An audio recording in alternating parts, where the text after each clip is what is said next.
नमस्कार। बीएमसी चुनाव से पहले भारतीय जनता पार्टी को बड़ा झटका। बीएमसी चुनाव को लेकर चौंकाने वाले आंकड़े सामने आ रहे हैं और बीएमसी चुनाव से पहले क्या एनडीए को झटका लगने जा रहा है, क्या गठबंधन टूटने जा रहा है, इसको लेकर यहां पर पूरे आंकड़े यहां पर सामने आ चुके हैं। महायुति को लेकर तीन बड़े दल भारतीय जनता पार्टी, शिवसेना और एनसीपी क्या बीएमसी चुनाव में अलग अलग होकर चुनाव लड़ेंगी, इसको लेकर क्या आंकड़े हैं और इसके बाद बहुमत का आंकड़ा किसके पक्ष में जाएगा। क्या महाराष्ट्र में यहाँ पर सरकार गिरने जा रही है, कई तरह की अटकलें लगाई जा रही हैं। मीडिया सूत्र के हवाले से जो बड़ी खबर है उसमें माना जा रहा है कि महाराष्ट्र में क्या एकनाथ शिंदे प्रमुख मंत्री बनने जा रहे हैं, क्योंकि 2 दिसंबर को बीजेपी और शिवसेना का जो गठबंधन है वो टूटने जा रहा है। और अगर ऐसा होता है तो बहुमत का आंकड़ा महाराष्ट्र में किसके पक्ष में है, क्या शिवसेना फिर एक होगी। अगर ऐसा होता है तो महाराष्ट्र में खेला हो सकता है।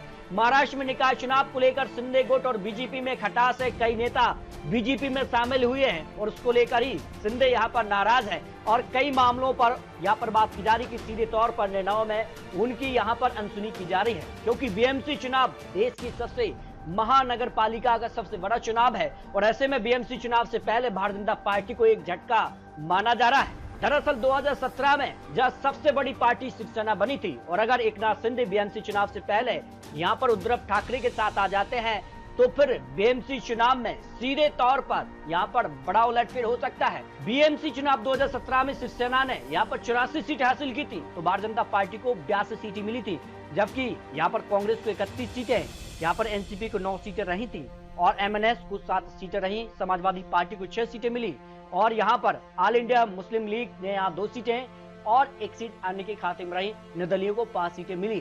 तो इस बार बीएमसी चुनाव क्या एकनाथ शिंदे और उद्धव ठाकरे और एमएनएस राज ठाकरे यहाँ पर मिलकर चुनाव लड़ने जा रहे हैं, क्योंकि महाराष्ट्र में अगर आंकड़ों की बात की जाए तो भारतीय जनता पार्टी के पास 132 विधानसभा सीटें हैं और शिवसेना शिंदे गुट के पास यहाँ पर 57 और एनसीपी के पास 41। और अगर बात की जाए तो यहाँ पर जो है उद्धव गुट कांग्रेस को मिलाकर कुल यहाँ जो आंकड़ा है पूर्व किसके पक्ष में जाता नजर आ रहा है। मामला यहाँ पर चौंकाने वाला हो सकता है। मामला इस तरह से भी माना जा रहा है क्योंकि बीएमसी चुनाव से पहले जिस कार की बयानबाजी यहाँ पर सामने आई है तो इस तरह से कई तरह की अटकलें लगाई जा रही हैं। मीडिया रिपोर्ट के अनुसार महाराष्ट्र में निकाय चुनाव में इस बार क्या कुछ हो सकता है। निकाय चुनाव के नतीजे 3 दिसंबर को आएंगे, लेकिन इसके बाद बीएमसी चुनाव को लेकर भी माना जा रहा है कि क्या कुछ आंकड़ा बन सकता है।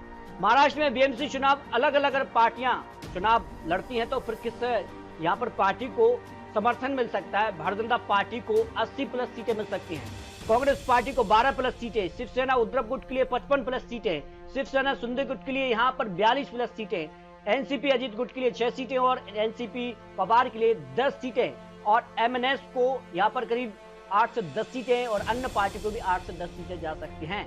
और ऐसे में बात की जा रही कि शिवसेना शिंदे गुट और उद्धव गुट अगर एक साथ आते हैं बीएमसी चुनाव से पहले तो फिर बीएमसी चुनाव सीधे तौर पर यहाँ पर उद्धव गुट के पक्ष में जा सकता है, जो बीएमसी चुनाव को लेकर महत्वपूर्ण आंकड़े सामने आ रहे हैं। तो बीएमसी चुनाव को लेकर आपको क्या लगता है, बीएमसी चुनाव में क्या महायुति एनडीए मिलकर चुनाव लड़ते हैं या फिर अलग अलग होकर चुनाव लड़ते हैं, ये काफी महत्वपूर्ण हो जाता है। तो महाराष्ट्र में बीएमसी चुनाव पर आखिर किसका कब्जा होगा, ये काफी महत्वपूर्ण सवाल बन चुका है। क्या भारतीय जनता पार्टी यहाँ पर गठबंधन में चुनाव लड़ेगी या फिर अपने दम पर बीएमसी चुनाव जीतेगी, ये भी काफी महत्वपूर्ण सवाल है। तो बीएमसी चुनाव को लेकर आप रख सकते हैं।